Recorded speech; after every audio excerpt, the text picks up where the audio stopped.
Kabar duka datang dari keluarga besar Panji Petualang. Salah satu mantan asistennya bernama Alpri meninggal dunia pada 18 Desember 2022 lalu. Diketahui, Alpri kabarnya wafat usai dirinya dipatuk oleh ular berjenis kobra. Sempat dilarikan ke rumah sakit, sayangnya nyawa Alpri pun tidak tertolong. Bicara tentang gigitan ular kobra, Panji beserta beberapa ahli menerangkan bagaimana bahayanya gigitan ular kobra sebagai edukasi pada masyarakat. Benarkah gigitan ular yang masih bayi justru lebih berbahaya dibandingkan dengan yang dewasa?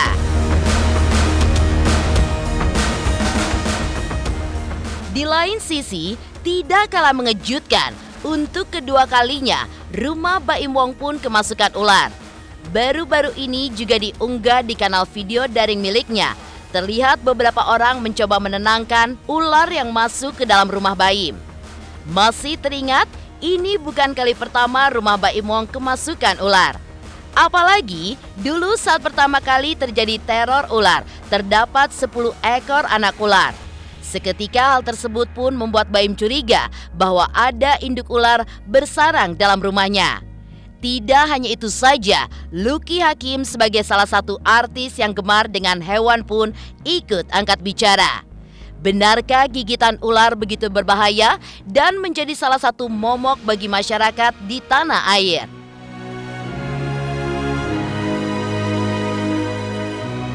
Beranjak dari hebohnya fenomena gigitan ular kobra, potret berbeda pun tampak di makam Eril putra Ridwan Kamil. Siapa sangka makam Eril ditunggu oleh seekor kucing dari siang hingga malam hari. Benarkah ini pertanda bahwa Eril adalah sosok yang baik hati dan juga pecinta hewan semasa hidupnya? Pemirsa, bersama Intens Investigasi, kami hadirkan kabar terkini, terpercaya, dan teraktual. Tetapi sebelumnya, jangan lupa untuk like, subscribe, dan juga share channel YouTube ini.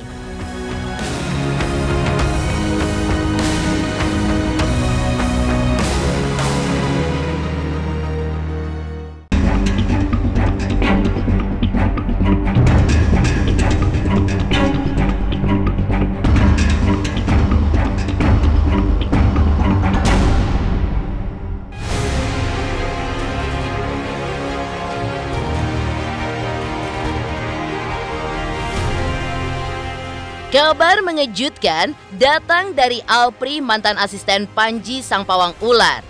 Minggu 18 Desember 2022 lalu, ia pun mengembuskan nafas terakhirnya karena digigit ular yang diduga berjenis kobra.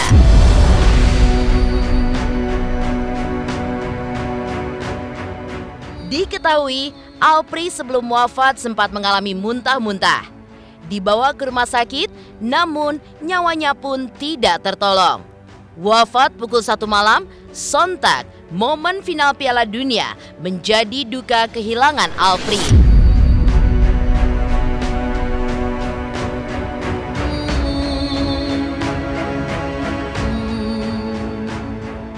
Almarhum itu datang ke rumah saya jam setengah 2, setengah 3 pada saat itu saya lupa. Beliau ini membawa buah, dia pamit pulang dulu untuk ke rumahnya, balik lagi ke rumah saya. Di situ beliau memang tidak ada perjanjian perihal apapun, karena memang tidak ada persiapan untuk handling ular atau tidak ada pemberitaan atau pemberitahuan bahwa akan ada datangnya si King Cobra ini gitu kan. Tiba-tiba di saat kita lagi santai ngopi, semuanya lagi terbiasa gitu ngobrol, kita lagi ramah tamah, datanglah 2 orang pakai motor. Saya tidak tahu kayak gimana, cuman yang jelas almarhum itu marah-marah ke beliau gara-gara anak ini ngehandle ular dengan asal gitu kan. Niat almarhum ini untuk ngebantu dan membantu rescue gitu, kayak menyelamatkan ularnya sama orangnya, karena masih anak-anaknya masih di bawah remaja gitu kan. Niatnya bagus untuk merescue, untuk merilis ke tempat yang lebih ini, karena memang pada saat itu euforianya lagi euforia bola, kita nonton bola gitu. Sampai akhirnya kita jaraknya cukup lumayan, terjadilah insiden gigitan di tangan almarhum, yang pas di tangan almarhum ini bekas gigitan musang gitu. Jarak antara saya dan almarhum itu sekitar 3-4 meter dari kejadian. Dari situ almarhum bilang bahwa digigit. Sontak saya sebagai rekannya dan kaget, kita nyamperin almarhum. Dari nyamperin almarhum, tiba-tiba kita kaget bahwa di situ ada ular. Terus di situ ularnya udah berdiri, posisinya bingung. Sampai almarhum udah posisi digigit, ngambil dulu pakai tangan kanan, masukin ke wadah gitu. Terjadi topi jatuh. Terus di situ muntah tapi nggak keluar. Serentak saya langsung bawa ke rumah sakit. Almarhum ini sebetulnya disebut orang kuat ya, yang saya tahu. Beliau tidak pernah mengeluh. Terus yang dia ingat waktu di masa kritisnya tentang orang tuanya ya. Sampai sebelum masa akhirnya beliau masih ketawa-ketawa, kita masih ngobrol karena fasenya membaik pada saat itu. Sebelum 15 menit di akhir, beliau mengalami fase kritis dan kayak semacam ya kritis parah gitu. Sampai orang tuanya datang, sudah gitu.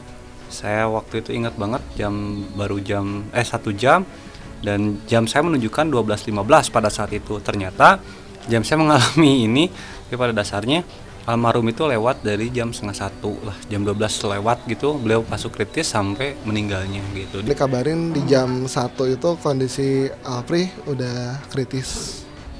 Terus dikasih tahu setengah jam berikutnya Alpri udah nggak ada.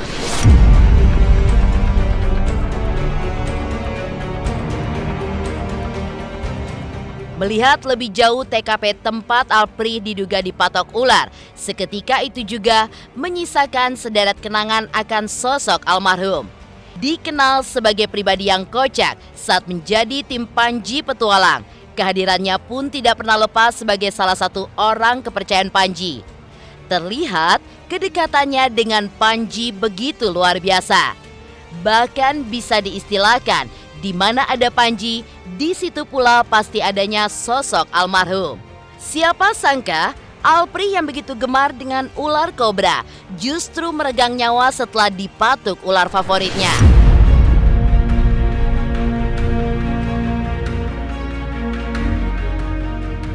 Untuk hobi reptil emang iya dari kecil, itu pun mendengar cerita dari orang tuanya. Iya, ikut sama tim Apanji juga, Dream Team gitu kan ya. Masih berjalan dengan baik, itu nggak ada kejelekan atau apapun. Dan sebelum kejadian, kata orang tuanya sendiri, udah ada kontekan Apanji itu mau ke sini, mau ke rumah gitu, mau silaturahmi dengan si bapak, si mama. Tapi di sisi lain Alpri meninggal. Iya, betul, pernah digigit juga.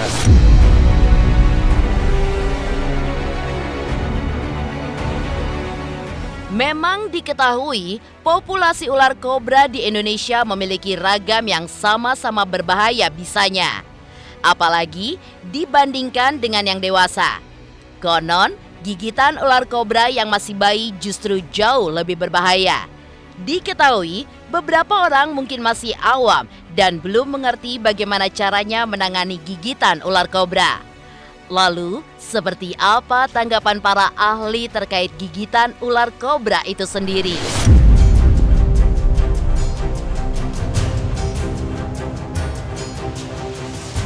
Sebetulnya masyarakat bisa menggunakan safety tools yang ada di rumahnya masing-masing, tidak harus membeli hook atau grab stick. Kalian bisa memanfaatkan alat buat ngeduk sampah ya, yaitu pengki. Terus sama sapu injuk itu bisa digunakan untuk memasukkan ular ke dalam pengki, menggiring mereka ke dalam pengki, kemudian masukkan ke dalam karung dan bisa dibuang keluar area rumah atau area kawasan pemukiman kalian. Kita udah memberikan edukasi juga bagaimana cara penanganan yang tepat untuk rescue ular berbisa seperti kobra, bagaimana cara mengantisipasi dari gigitannya, kemudian apa yang mereka takuti sebetulnya gitu lah, karena ular tidak takut garam. Jadi kita demonstrasikan, kita eksperimenkan bahwa ular ketika diberi garam itu tidak bereaksi apapun. Betul, kenapa lebih berbahaya ular kecil ketimbang yang besar? Karena biasanya ular kecil itu belum ngerti bagaimana cara menggunakan senjatanya, yaitu bisa ya, atau racunnya. Jadi kalau ular besar kan mereka udah bisa naker nih. seberapa banyak mereka harus memberikan bisanya ke lawan atau ke sesuatu yang mereka anggap sebagai ancaman. Namun kalau ular kecil, karena mereka masih polos, masih belum tahu apa yang harus mereka lakukan ketika bertahan, mereka gigit itu biasanya akan mengeluarkan seluruh bisanya yang mereka punya untuk korbannya. Untuk kasus gigitan king cobra di Sukabumi, sebetulnya peristiwanya memang sesuatu yang memprihatinkan kita, hewan yang dilindungi, karena dia termasuk kategori 2 dalam guideline WHO tahun 2016, di mana sebetulnya dia adalah hewan berbisa yang tidak di dekat manusia.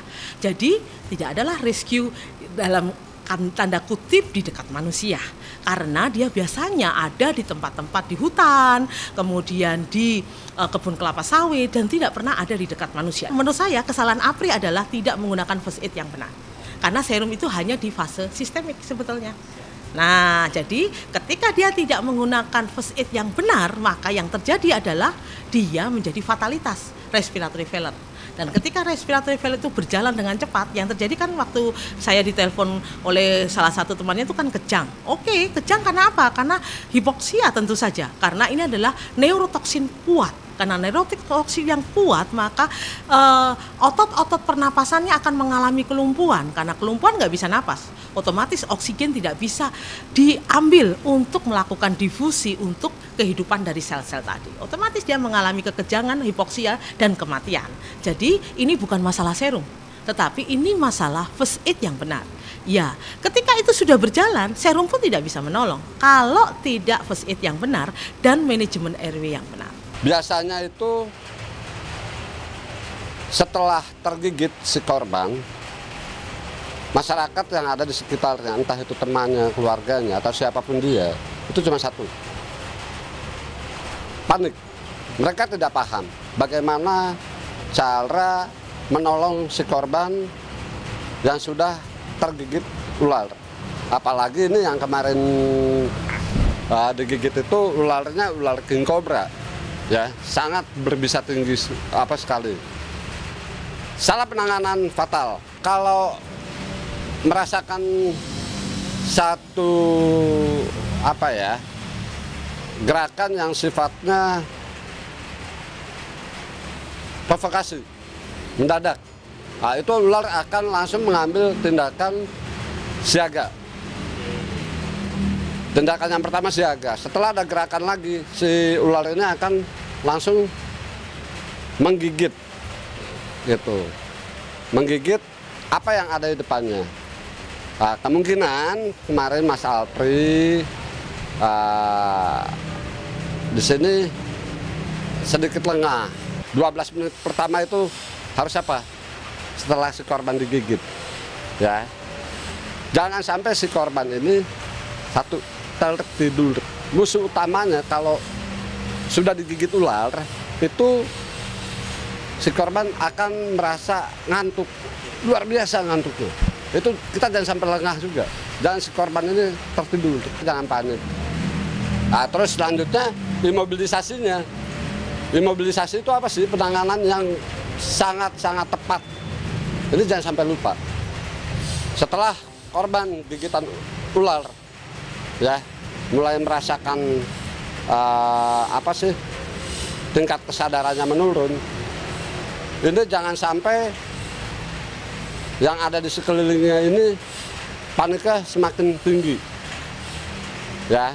Jadi untuk para siapapun lah di sini, kalau ada korban gigitan ular jangan dihisap. Kalau misalnya ada korban gigitan ular, di mana lokasi atau tempat gigitannya, kita tandai seperti itu, pakai pulpen, gitu. Kita yang tahu nih, yang temannya atau siapapun dari si korban, itu cepat-cepat langsung membuat bidai, dibidai seperti itu, diikat, supaya pergerakannya ini tidak bertambah.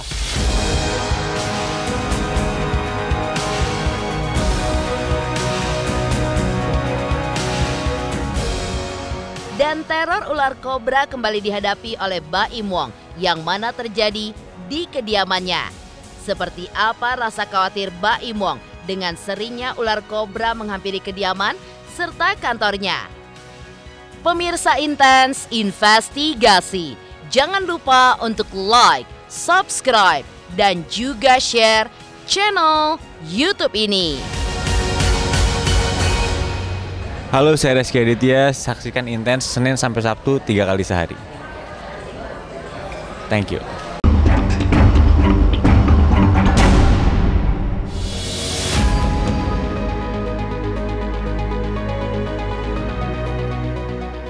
Terlepas dari kabar Alpri, mantan asisten Panji yang meninggal dunia karena gigitan ular kobra, beberapa waktu silam Baim pun juga sempat viral lantaran terjadi teror ular di kediamannya.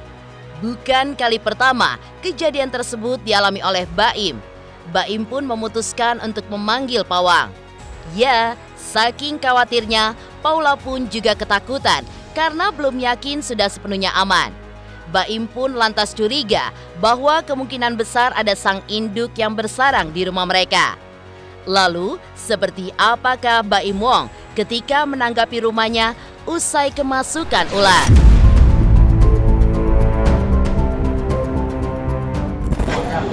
Emang ada sarang ular kan? Iya, ada sarang ular. Tapi di bawah pohon.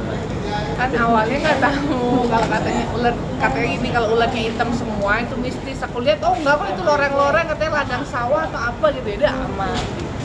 Ya kalau percaya memang kita harus percaya sihir itu pasti ada ya, cuman maksudnya bukan berarti kita jadi akhirnya parno atau gimana, tapi yang lebih kepada itu kita juga harus jadi orang yang ini juga ya, aktif juga, kita cari tahu emang benar nggak apa segala macam. Tapi kan insya Allah kita kan selalu berdoa sama Allah ya, semoga kita dijauhkan dari hal-hal gitu. Nggak dipikirin sih Mbak, yang penting kita sama kita terus berdoa aja.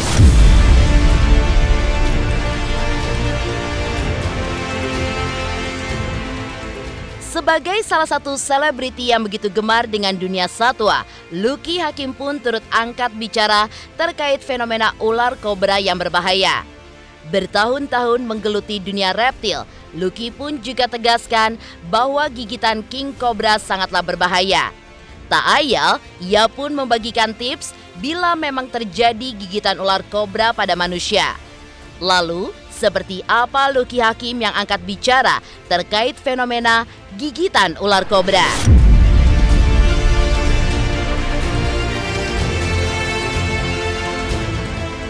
Kalau digigit ular king cobra sakit tentu, tapi tidak sangat luar biasa. Nah, kadang-kadang orang suka menggampangkan, ketika dia masih bisa menahan sakitnya nggak ke rumah sakit.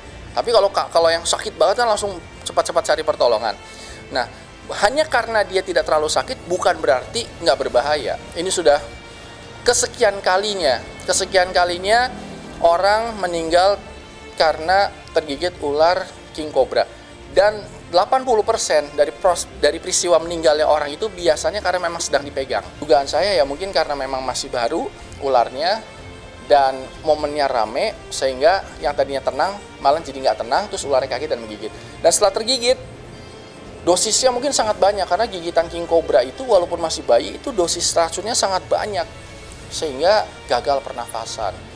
Walaupun sudah disuntik namanya SABU ya, serum anti bisa ular gitu. Nah, kalau sudah disuntik anti serum bisa ular seharusnya sudah netral, tapi kenapa setelah disuntik kok memburuk keadaannya?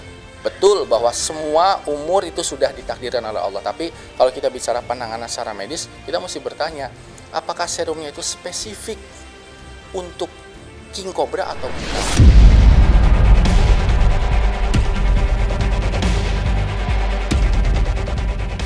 Manusia hidup berdampingan dengan banyak makhluk lainnya termasuk satwa. Beberapa waktu lalu, makam Eril pun terlihat ditunggu oleh seorang kucing. Benarkah ini sebuah pertanda baik lantaran dulu Eril begitu cinta dengan hewan semasa hidupnya? Pemirsa Intens Investigasi, jangan lupa untuk like, subscribe, dan juga share channel YouTube ini. Jangan lupa saksikan Intens 3 kali 1 hari, setiap Senin sampai Sabtu hanya di YouTube channel.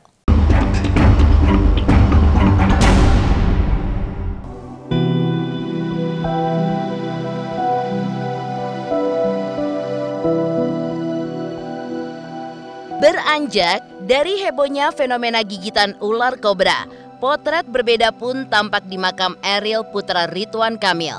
Siapa sangka makam Eril di Cimaung, Kabupaten Bandung, Jawa Barat ditunggu oleh seorang kucing dari siang hingga malam. Seperti yang diunggah oleh Gubernur Jawa Barat Ridwan Kamil, terlihat kucing tersebut menunggu tepat di depan makam Eril dari siang hingga malam hari. Benarkah ini adalah sebuah pertanda bahwa Eril adalah sosok yang baik hati dan pecinta hewan semasa hidupnya? Sedang menuju makam Eril. Setiap datang selalu ada kucing yang menunggu. Entah kucing siapa, tapi dari dulu selalu ada. Halo Meong, apa kabar? Jagain Eril ya. Saya tuliskan dalam satu puisi yang saya akan tulis di nisan di komplek almarhum Eril. Siapa yang ingin jadi bunga surga yang indah diiringi berjuta doa, maka taburlah berjuta benih-benih kebaikan selama hidup. Jadi Ananda Eril itu saya kalimatkan sesederhana.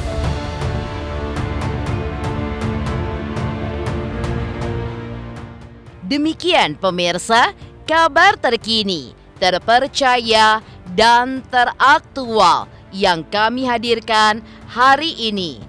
Saksikan terus Intens Investigasi setiap hari Senin sampai dengan Sabtu, tayang 3 kali sehari, yaitu pada pukul 11 siang, 3 sore, dan 7 malam, hanya di YouTube channel.